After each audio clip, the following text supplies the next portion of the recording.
पैसे मिलते हैं, हर बंदा अपने काम के साथ लॉयल नहीं होता।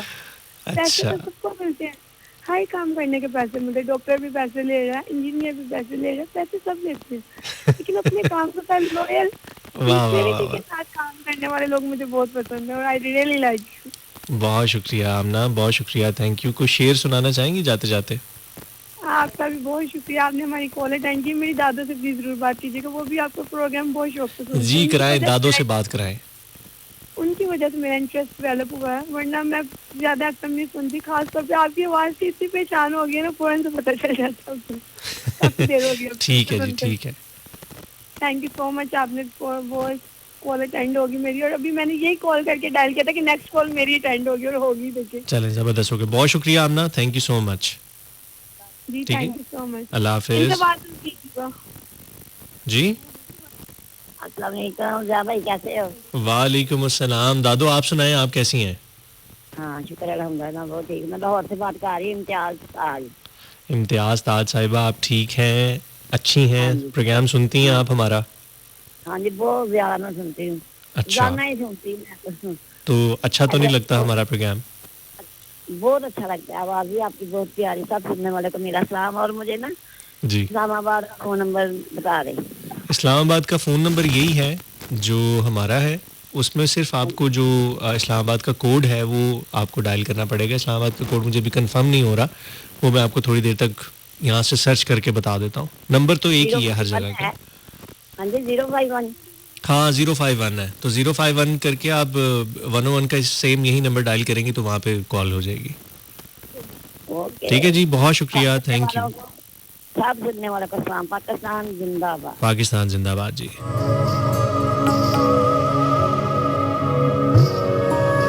अस्सलाम वालेकुम। हेलो, वालेकुम अस्सलाम व रहमतुल्लाहि व बरकातहू। जनाब मेरी क्या हाल चाल? अल्लाह का शुक्र, ठीक ठाक। कौन बात कर रहे हैं? ज़ियान साहब, मैं मोहम्मद आमिर भट्टी बात कर रहा हूँ लाहौर से। सर आप जी सुनाएं भट्टी क्या साहब, हाल? अल्लाह का करम, ठीक आप ठाक, आपके शो का इंतजार रहता है बहुत यार, कब शुक्रिया। ज़िया भाई आएंगे और उनकी अच्छी बातें सुनेंगे। और अच्छी बातें सुनने, खाली सुननी नहीं है, उन पे अमल भी करे तो बंदा बहुत ही अच्छी बात है। बिल्कुल ठीक है, बिल्कुल ठीक है। और ये मुझे बताएं सबसे पहले कि अपने रहमान साहब का क्या हाल है? रहमान साहब अल्हम्दुलिल्लाह काफ़ी बेहतर हैं, इंशाल्लाह आप उनको कल सुनेंगे इंशाल्लाह। माशाल्लाह माशाल्लाह, क्योंकि 3 बंदों के शो का तो मुझे इंतजार रहता है बस। हम्म, तो रेडियो 101 के मैं तो वो, अब मैं आज सोच रहा था, मैं कि यार 3 मैंने जिंदगी में देखे बंदे, एक ज़िया अंजुम, हम्म। एक अनवर साहब और आरजे डॉक्टर। नहीं यार आपने क्या देखे बात नहीं, है। आपने सुने हैं। नहीं समझे कि ये जिनकी रे- बातें इतनी अच्छी हैं वो लोग कैसे होंगे? है ना, वो रेडियो वाले लोगों को जब देखे ना तो बड़ा दिल टूटता है, पता है आपको? नहीं नहीं नहीं नहीं नहीं नहीं नहीं नहीं नहीं, नहीं, ये बात नहीं है। मैं आपको मैं ना- बताता हूँ, मेरा खुद बड़ी दफ़ा दिल टूटा हुआ है कुछ लोगों को सुन के। मैं आपको बात बताता हूँ। देखिए मैं ना दुबई में था, तो वहाँ पे भी ना एफएम जो था ना, एफएम जी। वहाँ पे आता था एक 106.2। हम्म। यहाँ पे भी सेम से वही चैनल है, वहाँ जी। पे भी 101 होता था, यहाँ पे भी है, वहाँ पे भी है। तो वो ना एक समीउद्दीन अहमद साहब होते थे, जी माशाल्लाह। जी जी। मैं उनका शो सुनता था, बड़ा मजा आता था, उनकी बातें भी आप जैसी होती थी। और फिर बाकायदा मैं उनसे मिला भी, वाह, लेकिन बहुत नाइस आदमी थे वो भी। ठीक है। मुझे जब भी मैं आप लोगों को सुनता हूँ मुझे वो चीज़ें याद आती है, मैं कहता हूँ यार वाह। और मैं जमाना वक्त ऐसा आ गया कि रेडियो की तरफ लोग कम जाते हैं, हम्म, लेकिन मैं मानता हूँ इस चीज़ को कि यार रेडियो जो एक चीज़ है ना, रेडियो ये कभी ख़त्म ना होने वाली चीज़ है। बिल्कुल ऐसे ही है। माशाल्लाह, बहुत अच्छा, आपका शो सुनने का अच्छा लगता है, मज़ा भी आता है। और आपकी बातें तो बहुत शुक्रिया भट्टी साहब, थैंक यू। कुछ और कहना सही है। चाहेंगे? यार सच्ची बात बोलूँ ना जी। आपको, झूठ नहीं बोलूँगा, मगर यार दिल टूट सा गया है। किस बात पे? यार किस बात पे? असल में पता क्या है, मैं ना शुरू से ही ना, जब से होश संभाला ना, मैं क्रिकेट का बहुत बड़ा फैन था।